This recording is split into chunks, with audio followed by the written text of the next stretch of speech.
Dear family, we are beginning to be trained in deeper discernment to help those who are coming out of the world, either from drugs or the New Age, and are entrenched in relationships with familiar spirits, especially those posing as Jesus, Mary, or the angels. A precious soul has come to us. The Lord has definitely sent her to us to be helped through years of confusion. She did a lot of drugs when she was younger, and it did much to alter her mind and open some pathways for her in the supernatural. And she's very open to that influence. The demons have taken advantage of this and posed as Jesus, all the while throwing her off course. She loves the Lord dearly and is committed to Him, but she's gotten very bad guidance through these familiar spirits that appear to be Jesus. You will know if you are influenced by a familiar spirit if your life is in shambles or is way off track, and nothing you do results in success. I'm not talking about trials. Those are useful to raise us up. I'm talking about false starts, dead alleys, fear, and confusion. If a soul is plagued by those things, you will recognize that the fruit of following a false Jesus is there and bad. Then you will know that you are being deceived and running around in circles without ever finding your true destiny.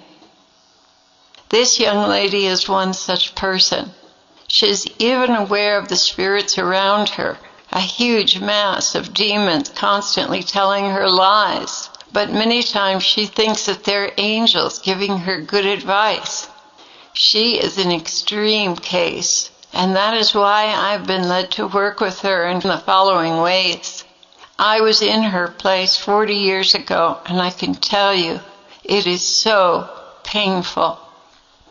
So I came to the Lord with a little bit of concern, feeling like, wow, this is a big job, Lord. I need the grace. Well, He's training us in many things, and He's helping us learn how to help people get out of confusion, which I had so much of it in my life when I was into the New Age, before the Lord apprehended me and revealed who He was and what things weren't what I thought they were.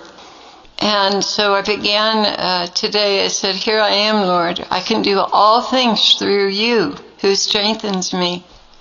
It's a sweet bundle. Lord, please help me. Jesus began, it is a given that when you take on an assignment from me, you will have everything you need to complete it successfully. Besides, this is very good practice for all of you. I want all of you to know how to set the captive free, my way. It takes time and perseverance. And all of that I am imparting to you and to her. We will get this done, and she will be set free.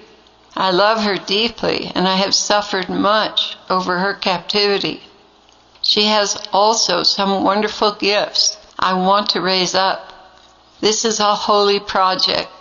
She's a beautiful soul when you get beyond the layers of deception, which are many. Claire, there are so very many who are in the same dilemma, and when this is over, she will be able to help them and set them free. Then he suddenly changed the subject because of what I heard from Mike Around the World last night, September 20th, which was very concerning. Or at least I thought he was changing the subject. He said, yes, my love, there are some tragic and fearful times coming on, and they are most opportune to bring souls to me. Many of these things will be so disorienting that they will dislodge souls from the matrix.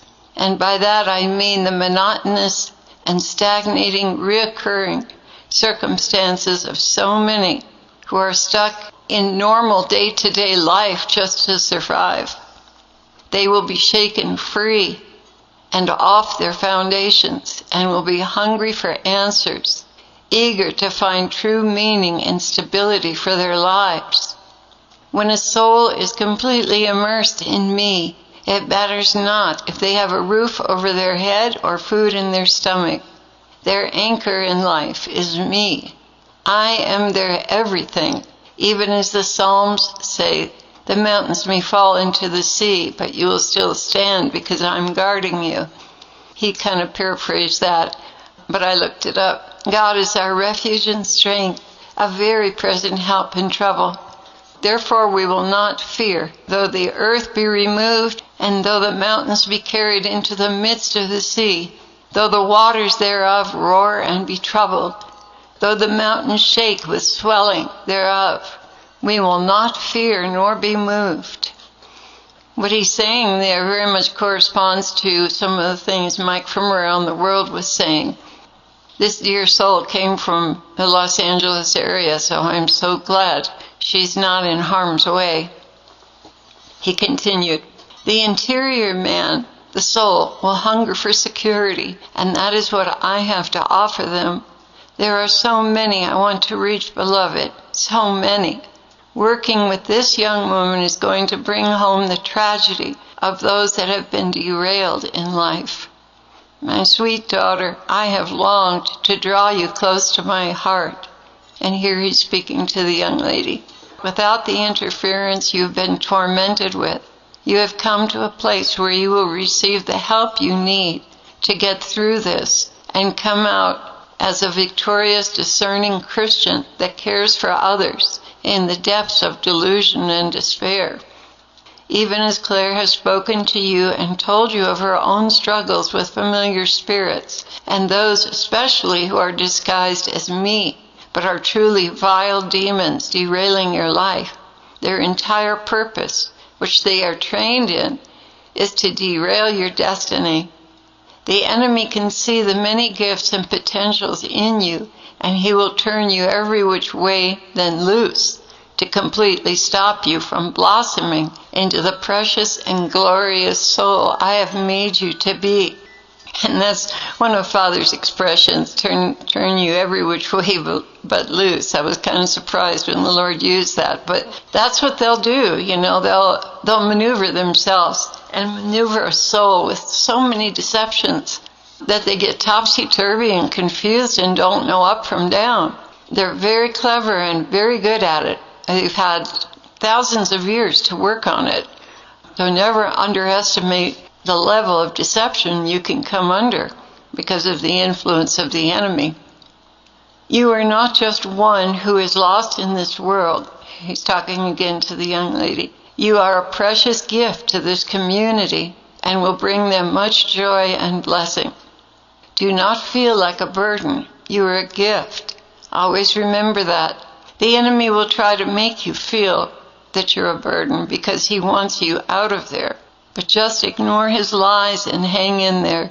Beautiful opportunities are coming for you. That is why Mothers Claire and Elizabeth were so grieved when you said you were leaving. That is not my will for you.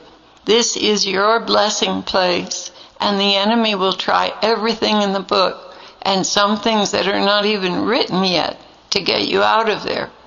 This will work to your advantage when it's your turn to help others. I have great plans for you.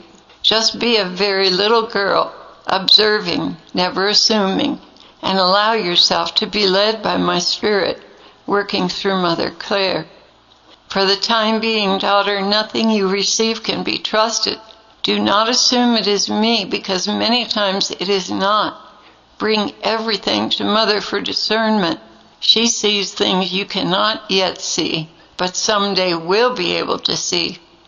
Put this before every sentence. If it pleases you, Lord, I want to do so-and-so. And then bring it to Mother and get permission. This will save you innumerable mistakes, false starts, heartache, and confusion.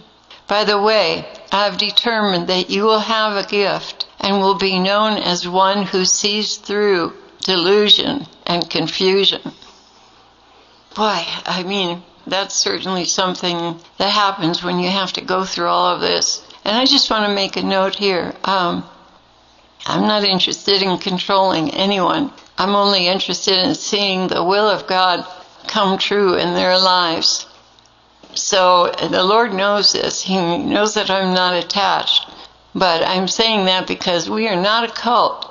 We're trying to help souls reach their destiny and live in it for the Lord, with the Lord.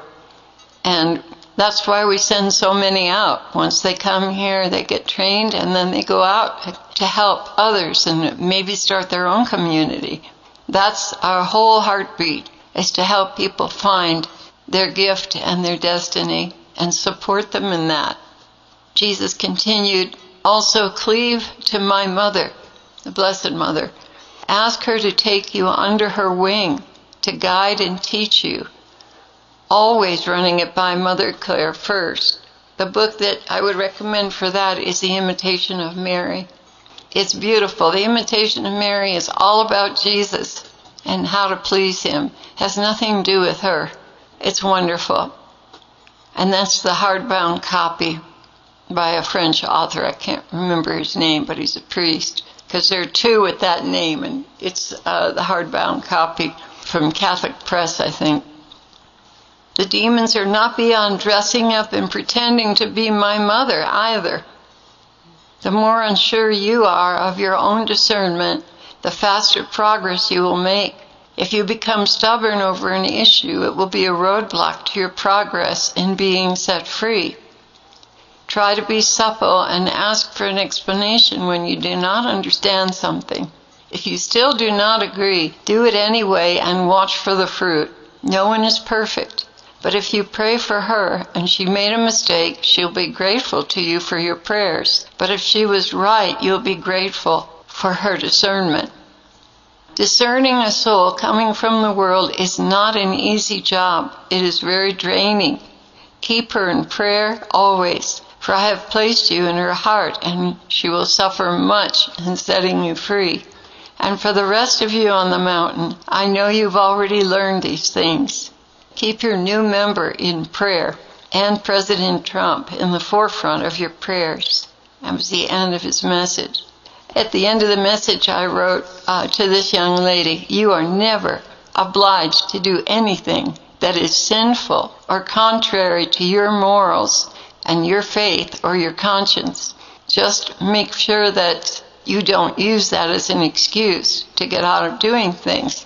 And I'm saying this for the sake of all of us.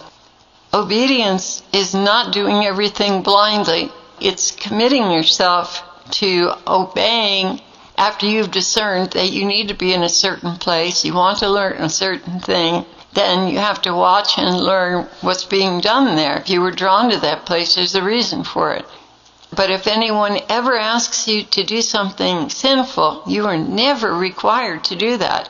Anything also that violates your conscience, you're not required to do that. And this is important because I've experienced in the past in Christian churches, people coming in and completely messing with what I know is the Lord's will in my life because they don't understand. It's too different for them to quite grasp.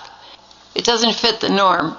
It kind of stands out as being different. And that rubs against them because they don't have the discernment to see, oh, I see it is the Lord, and back off. So I'm very careful not to ever transgress someone's conscience because I don't want to lead them astray. God bless you, Heartdwellers, and thank you so much for keeping us in your prayers. We are under attack right now, and all of you should know that just before Halloween, a couple months before, the attacks are more severe. The covens are courting favor with Satan.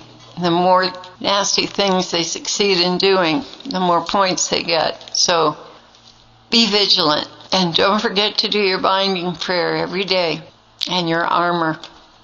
The Lord bless you, dear ones.